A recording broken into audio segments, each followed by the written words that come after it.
കോഴികൾ എങ്ങനെയാണ് നടക്കുന്നതെന്ന് നമുക്ക് നോക്കാമോ? എങ്ങനെയാണ് കോഴികൾ നടക്കുന്നത്? ചുണ്ടുണ്ട് കോഴിക്ക്, വാലുണ്ട്. കോഴികളെ പോൽ നടക്കുന്നു, കോഴികളെ പോൽ നടക്കുന്നു, നടക്കുമ്പോൾ നാം പാടുന്നു ലാ ലാ ലാ ലാ ലാ ലാ ലാ. നടക്കുമ്പോൾ നാം പാടുന്നു ലാ ലാ ലാ ലാ ലാ ലാ. വെള്ളത്തിൽ നീന്തുന്ന താറാവല്ലേ? എങ്ങനെയാണ് താറാവ് വെള്ളത്തിൽ നീന്തുന്നത്? അതിന് ചുണ്ടുണ്ട്, വീതിയുള്ള ചുണ്ടുണ്ട്, ചിറകുണ്ട് അല്ലേ?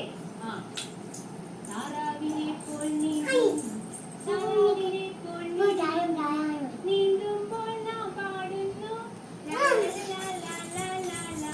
നീന്തുമ്പോൾ നാം പാടുന്നു ലാ ലാ ലാ ലാ ലാ ലാ. തത്തകളെ പോൽ പറയുന്നു